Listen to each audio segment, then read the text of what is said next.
बड़े भाई, आप लोग श्रोता भैया, बिरहा के प्रेमी, सबको बड़ा प्यार दुलार बड़ा स्नेह मिलत है। दास का बिरहा आप लोग यूकी कंपनी की तरफ से बहुत सुनत है। हमारे रमित जी यूकी कंपनी के मालिक, ये पारिवारिक लगाव चलता कईयों पीढ़ी से, बाबा के जमाने से। कहे दिनेश जी बिरहा उहे दे जवन सबसे पुराना बाबा कर है। इनका इतना प्रेम दुलार स्नेह मिले था। एक समय भगत महाराज लॉकडाउन से गवैया कंपनी कईयों बीमारी चली, दूसरी लहर तीसरी के नंबर आवत। नंबर का विचार करे, खैर जब तक लही जाए जरा छोड़ दे के आओ मुन्ना।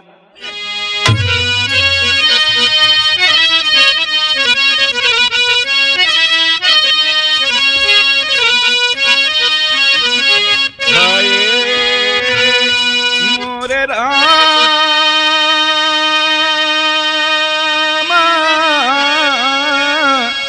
हे भोले जोगिया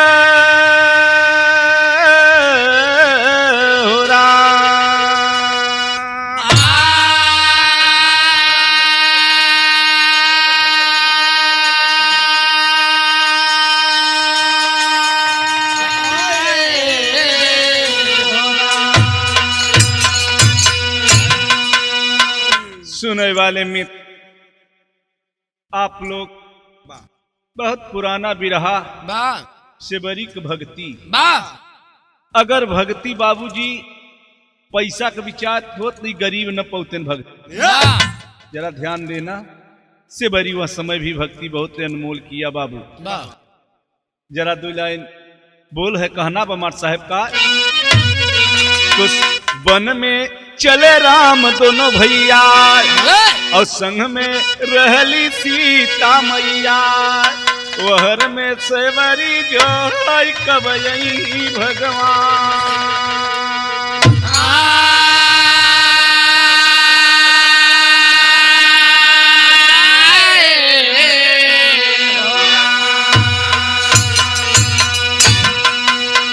वहर मतंग ऋषि बताए रहे कि सेवरा त्रेता में राम यही भगवान यही, जब जन्म ले ही तो तोहके दर्शन जरूर दी।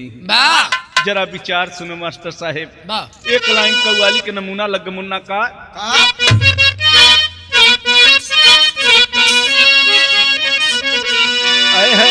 जब से इनकी जवानिया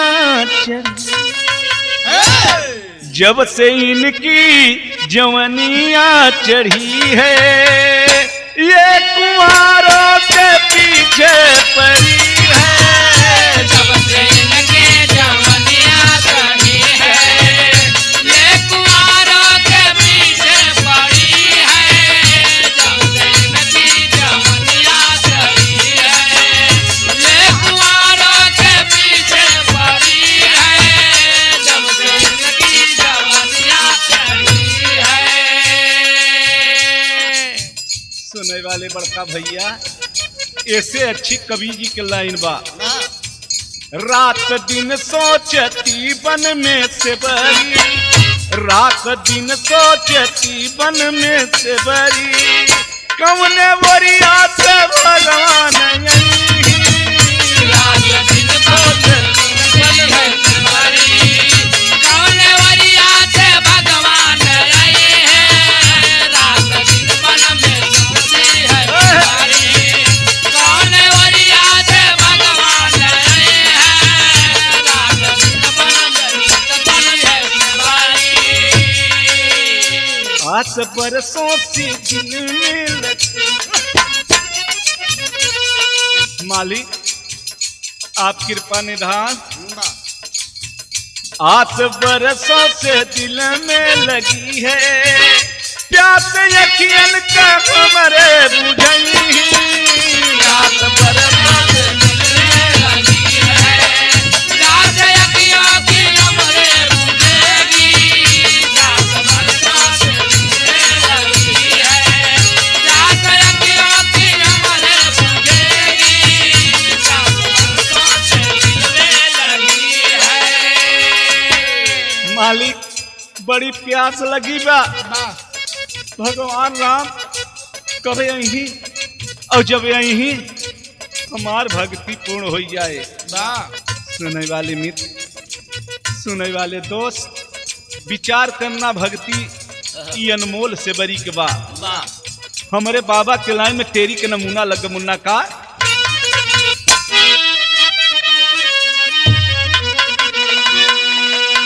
हाय भजनिया भगवान का करे।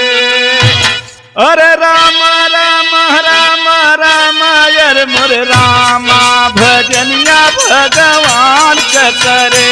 राम राम राम राम यर मोर राम भजनिया भगवान राम राम राम राम यर मोर राम भजनिया भगवान जंगल में मंगल गावे सुनाते बड़ी रनिया भजनिया भगवान का करे।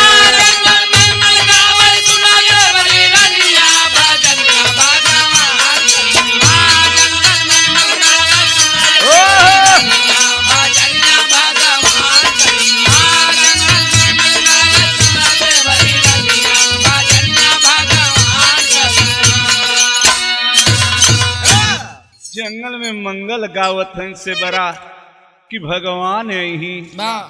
हम कैसे करब का करब कैसे करी। और सच बात है कि गरीब के घरे अगर डीएम में आवे भगत महाराज तो को फूला न समाया बहु जरा विचार करे कभी ने भाव दिया से बड़ी कहता कौन तरफ से राम जी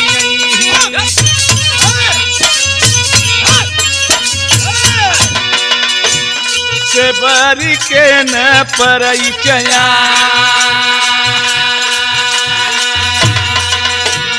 मेरा खतरा रही चौतरफा आवत हुई राम लखा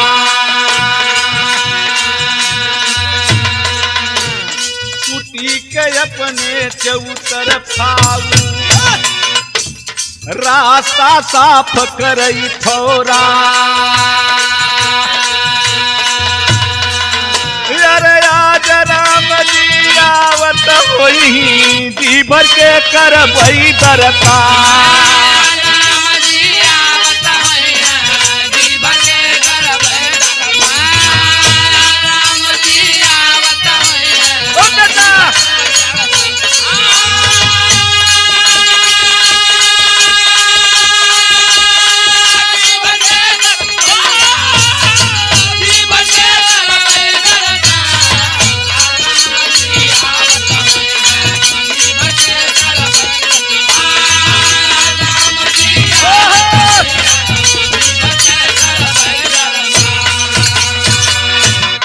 सुनने वाले बड़का भैया विचार करना भगवान राम जौने समय वो हर अयोध्या से तो वरदान मिले रहा भगावे रहन खेदे रहन बन बरे वो हर जब आगे बढ़न तो सिया कहरन भी हो गया रहा। सोचत हैं कि हर चली कैसे चली पत्ता पत्ता पेड़ पौधा से पूछत हैं चिड़ई से पूछत हैं घूमत टहरत पहुंच गए धीरे धीरे चले लगे। और से बरी सोचता तो से बरी सोच राम जब से बरी सोच राम जब पहले कौन चीज के खई और के समझावा करब कली सनिया भजनिया भगवान का करे।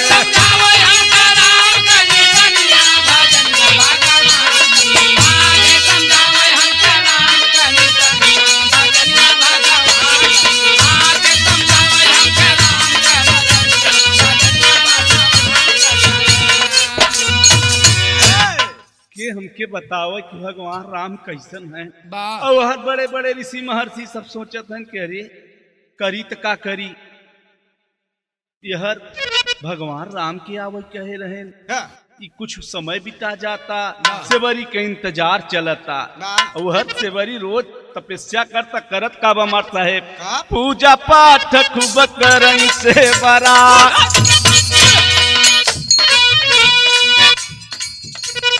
पूजा पाठ कुकरन से बड़ा हमारे घर पर यही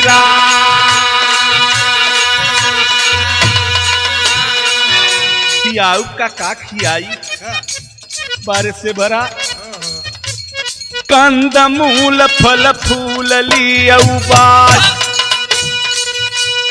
एक दू दिन करही बिसरा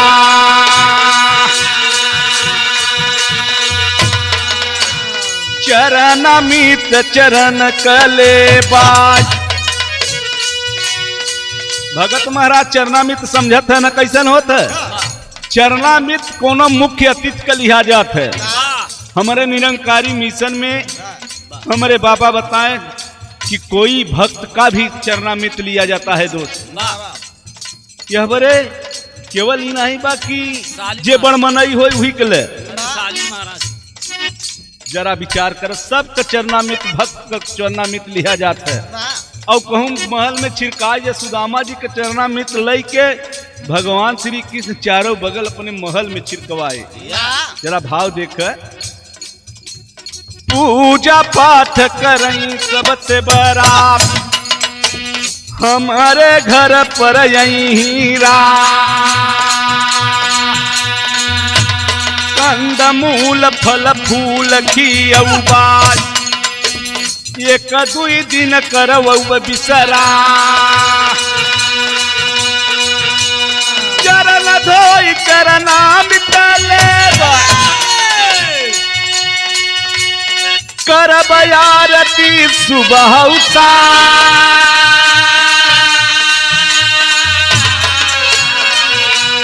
ढेर थकावत लगे राम के ढेर थकावत लगे राम के चरण दबऊ बई मिले या राम ढेर थकावत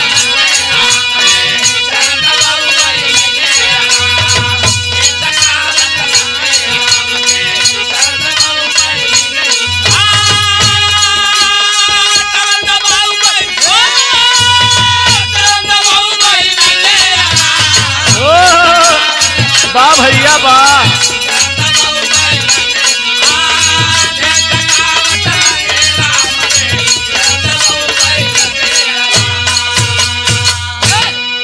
राम जब यही पैदल यही जब थकावट लगी हुई तो हम पांव दबाऊ जरा विचार कर कि हाय रे से भरा तुहार भक्ति अनमोल बा।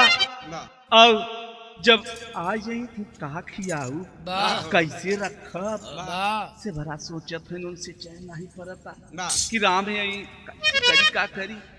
और वह सबे व्याकुल भयन कि जेकर दुल्हन हेरा जाए भगत महाराज चाहे दुनिया के मलिका कसन हो जब उनकर मेहरारू हेरा गए वो हे खग हे मृग मधुकर श्रेणी तूने देखा सीता मृगननी वो एक एक से पूछत है पत्ता से पूछत है रास्ता के घास से पूछत भी विचार कर।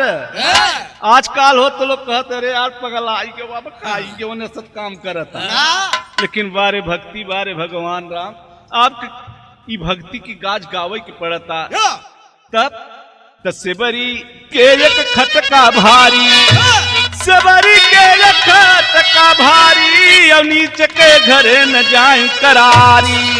अरे का कही एक तो का करी ऐसा हो भगवान राम से चले हमारे यहाँ नया लेकिन फिर सोचत अही जरूर सोचत नहीं कहूँ ऐसा हो मतंग ऋषि बता जरूर दे रहे कहूँ ही न समझ ले कि जात का भेलनिया करे हिया न जाए फिर अपने मन में पे रहता कि नहीं अही तो है अही जरूर यही सुने वाले में वह सेवरा सोचत है अरे वो पगधारी यही पहले धरब चरनिया हाँ जब यही तो करब का अरे वो पगधारी यही पहले धरब चरनिया भजनिया भगवान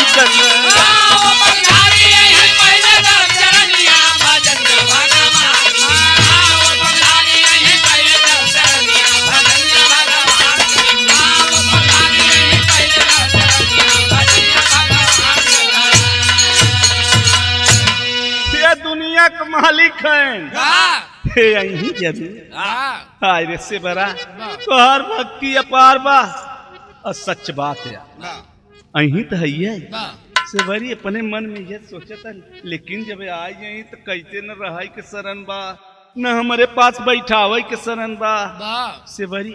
और एक बात और समझ ले कि भगवान राम और लक्ष्मण दोनों जने जब चले और हर से बड़ा तैयारी करते हैं बिरहा का गीत लगे हमारे बाबा वाली मास्टर साहब का तर्ज लगी नमूना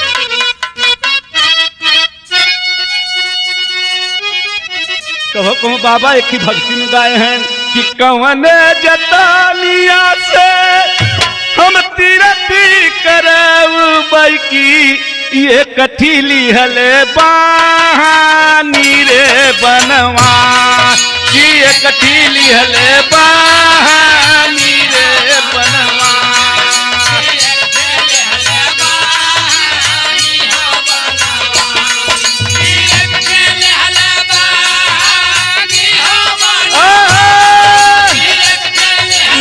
सुदामा वाले में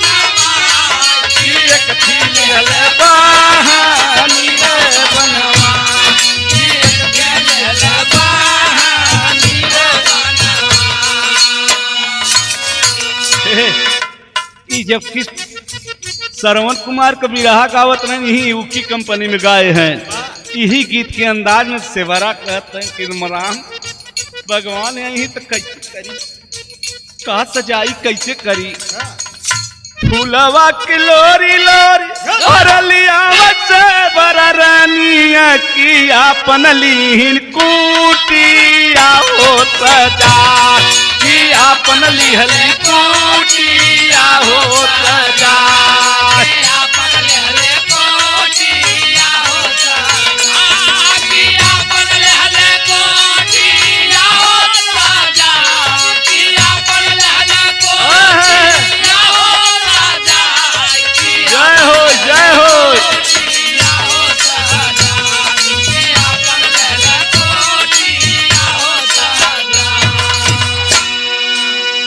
सुनने वाले बड़े भैया विचार करे टूटा फूटा जवन घर बा से बराव के सजावत है लीपत पोतत है अपन कच्चा घर द्वार जवन कुछ बा मड़ई छाए हैं से बड़ा सोचत है का करी राम कैसे करी कुसा वाला असनवा पर से बरा रानिया की वहाँ पर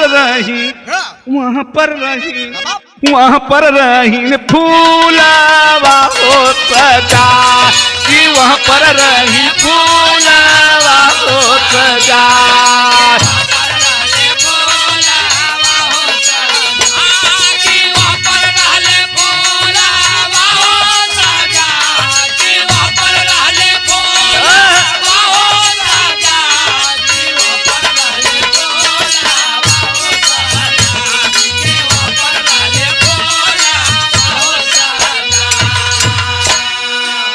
सुनने वाले मित्र कुसा को बनारा वहाँ पर से भरा बढ़िया बढ़िया फूल लई आवत है हाय रे भगवान आज लोग कहते हैं भक्ति में पागल हो गए बा से बड़ा वैसे पागल भई है भगत महाराज भक्ति में जे नहीं समझ पाए से बहुत अपन तिलक मंदरा मातरन के तहरत भक्ति नहीं हुई भक्ति कहीं नहीं जात भक्ति की ही जात है ऐसा भक्ति न हो तो मूर सूर चलवाए के जोगिया रंग पहिर के और बरियार भक्ति नकली भक्ति करे और अब तो भक्ति ऐसा पहली भगत जब बाबा घर जब जवान रहे तब तो उनके घर गिरस्ती में लगाए रहे कमाई बम्बई से भेजे और जब 3-4 नाती होती हो गए तो नातिन के बियाह कैल है न दाना नहीं फूटा तक कोनो खाना नहीं खवाता बड़का नाथ कहा तो बाबा के अब तीरथ करवाए भला विचार करे अब बाबा डोले के पौरुख नहीं बा बाबू के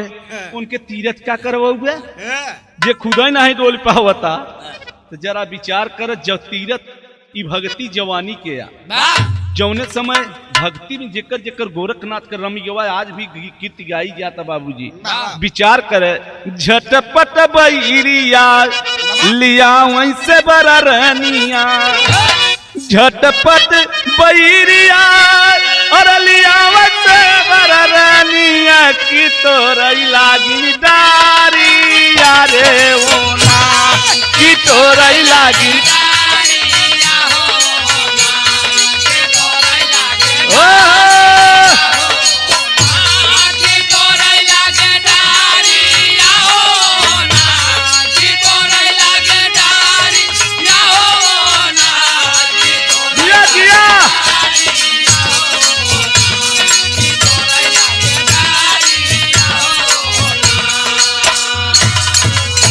जाय के जंगल में बहिर तोरत बारे सुने वाले मित्र। और तब से राम लखन दोनों भाई हेरत हेरत पहुंच गए सेबरी के कुटी पर। और जब वहां पहुंचे तो बड़े बड़े ऋषि महर्षि देखत हैं, कहते हैं हे यार हे दूठी लवंडा जात है वहां दे हो देख और सेबरी बहिर तोड़ के आवत। दोनों जने आई गए।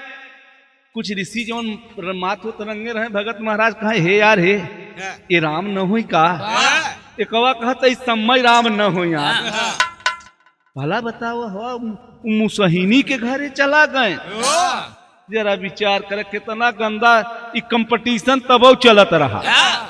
शिव राम लक्ष्मण दोनों जने पहुंच गए वर से बड़ा बैठ तुरंत है। जब विचार वहां से कही न उससे बड़ा सुनित धाई आवत है तसे बड़ा बैर घरे लैयाई और से बड़ा बैर घरे लैयाई और तब से आई गए निरघु अरे गिरी यकुलाई चरण पर बहै नयन से पनिया जनिया भगवान ककार।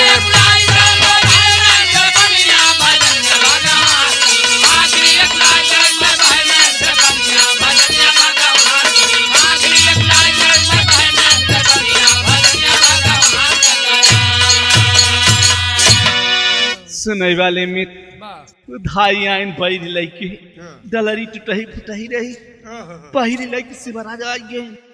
भगवान राम की गिर गए समय लेट गई। भगवान राम की झरझर आंख से भी आंच गिरा तक की बारे भक्ति बारे से बड़ा तोहार भक्ति ई अनमोल बा। सुनने वाले मित्र गुनरा के आसन पर बैठाए दिन से बड़ा जवन शक्ति के हिसाब से भक्ति करे लगे। भगवान बहुत खुशी में सोचत है अपने मन में कि अब्बा बारे से बड़ा तोहार भक्ति अमर बा। ई भक्ति सच बात है कि भाई ऐसा क्यों नहीं कह पाए बा। बिरहा में एक लाइन गीत लगे मुन्ना का भाई गीत का कि डोलैसी का की नैया पातर पिया डोलैसी का की नैया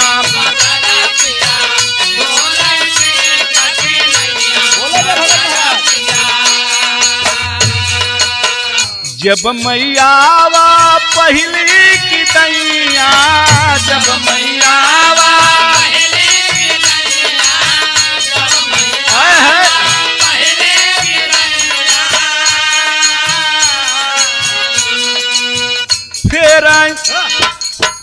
फेर पान की नैया पत्थर पिया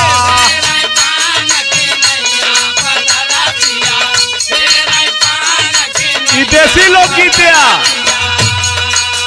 जब मैयावा दूसरी की दैया जब मैयावा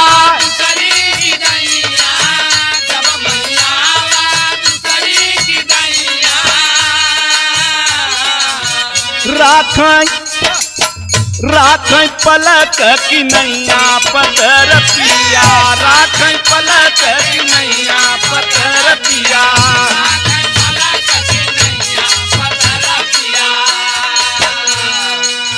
सुनने वाले मित्र एके हमारे बब्बा बतावे कि जब लोपी मेला देखे जाए मेहरारू तो दो लड़कियां पिछुआए हैं एक लड़कियां पेटे में बा और ऊपर से लकड़ी ऊपरी कराही सब लेके जात रहे। तब गाँव कहाँ गए बुधनी के माई कुछ गावत चल यह गीत गावत रहे।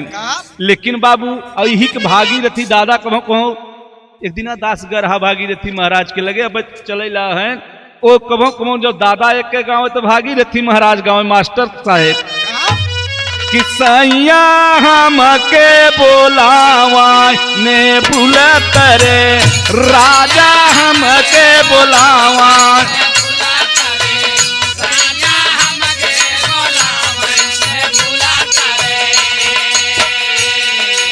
झझड़े गेरुआ गंगा जल पानी, झझड़े गेरुआ गंगा जल बारे माटी का गीत। राजा राजा हमके पियावाई ने भूलत रे, सैया हमके पियावाई ने भूलत रे।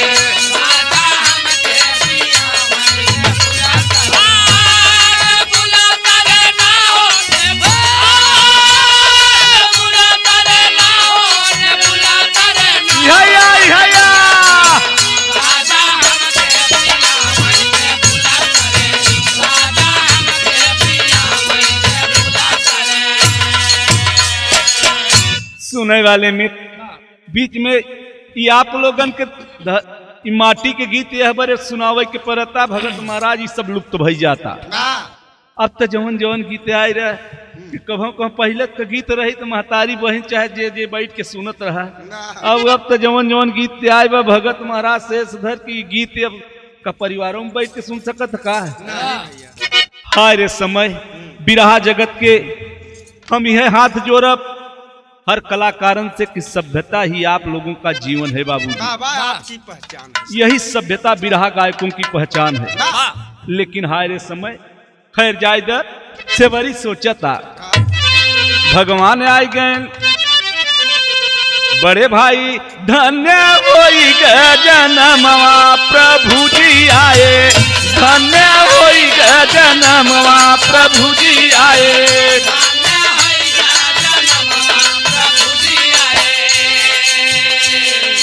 आरती सजाई से बरी करथिन पूजनवा, आरती सजाई से बरी करथिन पूजनवा।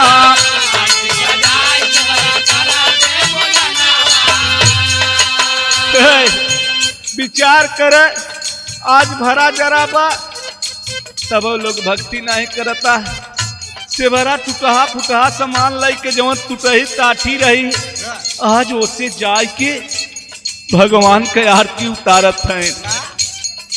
विचार कर सुने वाले मित्र आरती उतार से बरात करथिन पूजनवा, आरती उतार से बरा करथिन पूजनवा।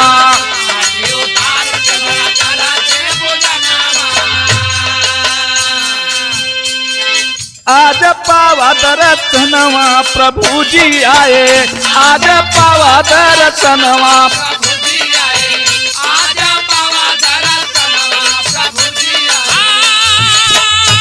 प्रभु जी आए ना हो, प्रभु जी आए ना हो, प्रभु जी आए ना हो, प्रभु जी आए।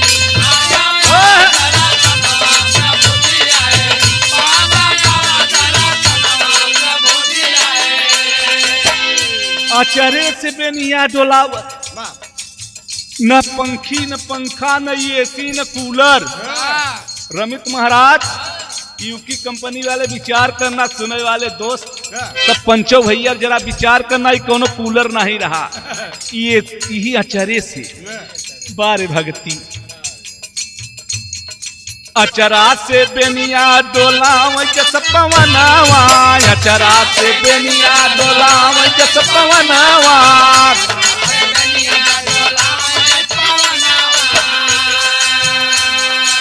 यह अचरे से बेनिया जैसे चलत बा पवनवा।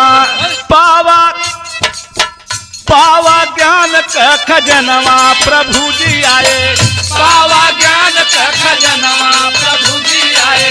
पावा ज्ञान का खजनवा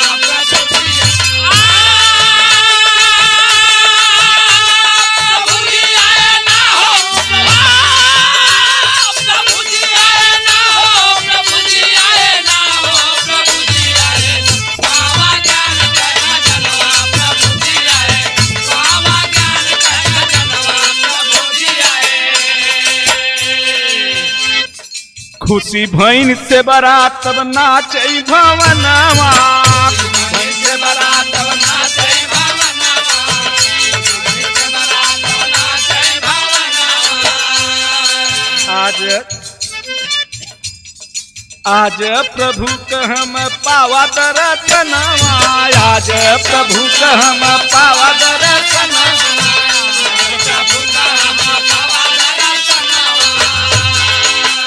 आज धन्य भजनवा प्रभु जी आए, आज धन्य भजनवा प्रभु जी आए, आज धन्य भजनवा प्रभु जी आए, प्रभु जी आए ना हो, प्रभु जी आए ना हो, प्रभु जी आए, आज धन्य भजनवा प्रभु जी आए, आज धन्य भजनवा प्रभु जी आए।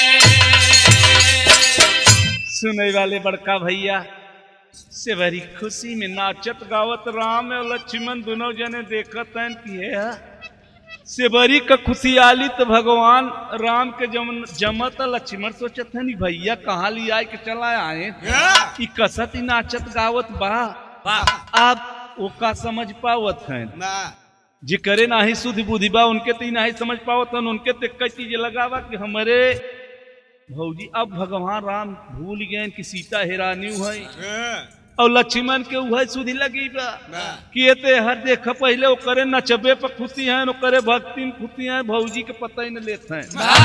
सुनने वाले मित्र जरा विचार करना द्विपद आल्हा मास्टर साहब का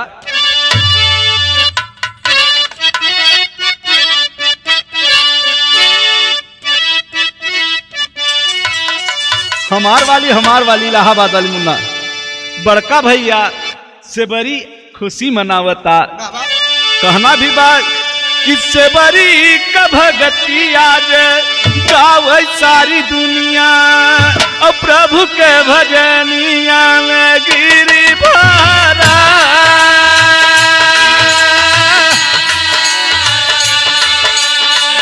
प्रभु के चरनिया में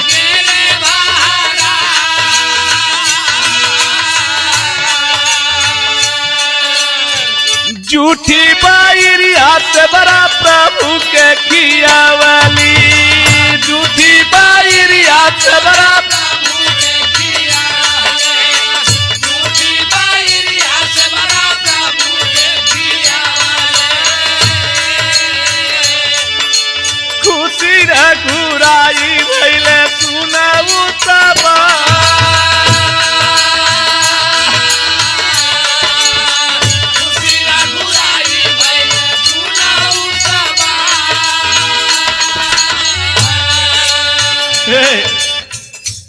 शेषधर महाराज से बड़ी बहरिया के चीका तक मीठ बा खट्टी बा और चीख चीख देता भगवान राम आखी मूछ के खावत बार से भरा तोहार कीर्तन दुनिया में अमर रहे लक्ष्मण जब देखत हैं झूठ तो कहत हैं हाय भगवान ई तो पगलान है बा भैया पगलान है लागता झूठ बैल खाते हैं और लक्ष्मण जी ले जाते हैं पवारे जाते हैं अब भगवान राम खाते हैं सुने वाले मीत और झूठी बायरिया फेंक सुना लक्ष्मण ज्ञानिया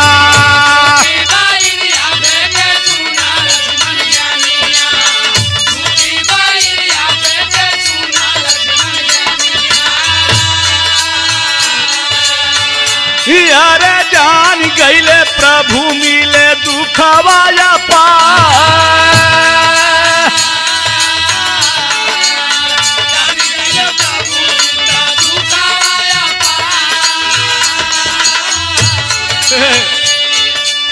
भगवान राम भगत महाराज आखिर मुदे हैं अब लक्ष्मण फेंके जाते हैं अब हर मन में विचार करते हैं यह बड़े अंतर्यामी दुनिया के मालिक वो तो जानते हैं ये जवन लक्ष्मण करत है ये ठीक नहीं करत है वो बैठ बहारे जाते हैं मतलब पुआरे जाते हैं आप से बड़ी अपने भक्ति में भगवान के खियावता रानावा में लगी गावा लखन शक्ति बनावा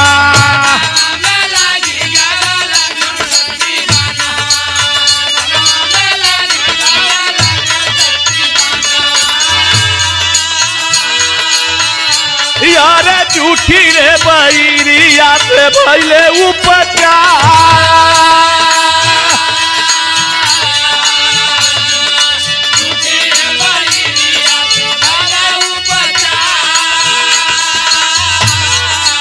आगे तो कहानियां सुनो मोरे मितवा।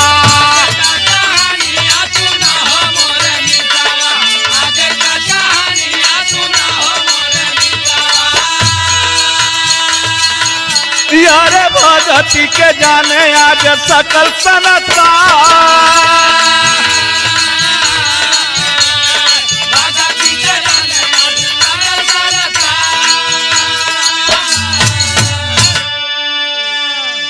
सुनने वाले मित्र, आज से बड़ा भक्ति पूरी दुनिया में आज इतिहास लिखा गवा है। आज उसके गावा जाता कि हाय रे से बड़ा तोहार भक्ति वह जवन से बरी की जूठी बई लक्ष्मण का जिंदगी बचत का वह जूठी बई सेवरा का जाय के लक्ष्मण तबो ये तने पर हनुमान जी के बड़ा दुख उठावे के पर आ रहा जाय के वह धौला गिर पर्वत से संजीवनी बूटी बनी बाबू लक्ष्मण का जान बचा। आखिरी लाइन में कहना बा मुन्ना कहरवा में लटकाए के मुन्ना हाय अरे बनवा में ना राम बनवा में ना पाइन हरि का दारा साला बनवा में ना।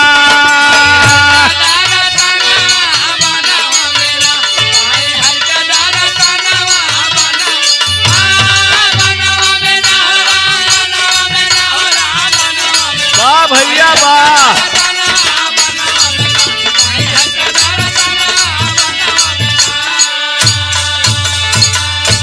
सुनने वाले मित्र अब भगती से खुश भइले सुनर घुराई।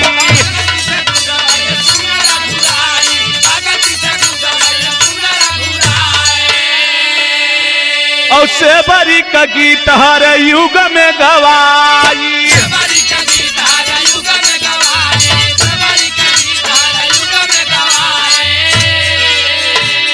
अरे बनवा में ना है बाबू बनवा में ना है बाबू बनवा में ना लैला भगवान से वरदानवा बनवा में ना। से बरी से भगवान कहे से बरा कुछ हमसे वरदान मांग ले कहे नहीं प्रभु हमके वरदान कछ न चाहे कहे अरे कुछ तो कहे नहीं है न हमके हाथी चाहे न घोड़ा चाहे न रुपया चाहे न पैसा चाहे हमके जैसे अपने चरण में लगाए है मालिक दुनिया कृपा निधान वैसे हमके अपने चरण में लगाए रहा।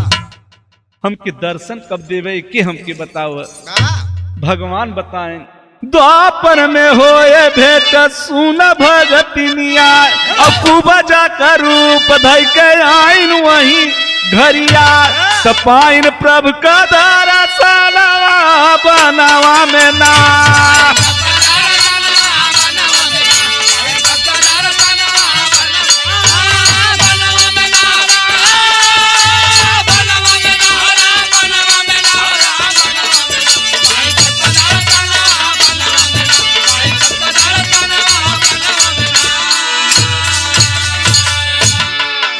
सुनने वाली मित्र आप लोग विचार करें जौने समय भगवान राम से कहें हमके अपन दर्शन केवल बार हर समय दिए जाए प्रभु इससे बड़ा वरदान हमके कुछ न चाहे कहे ठीक बा अब हमार तोहार भेंट द्वापर में हो कुब्जा का रूप धई के जब कंस के मारे जाते रहे तो फिर यह रावण के मारे जाते रहे तो सेवरी के रूप में मिलीन और हर जब कंस के मारे जाते रहे तो कुब्जा के रूप बारे प्रभु आपके लीला अपार बा। सुनने वाले मित्र कौने बगिया का फूल बा आखिरी लाइन में कहना बा मुन्ना तुम्हेवा लाल राम कर दास और लिख गए बाबा राम कैलाश भजनिया भगवान का करे और या समय दिल सारी जिंदगनिया भजनिया भगवान का करा।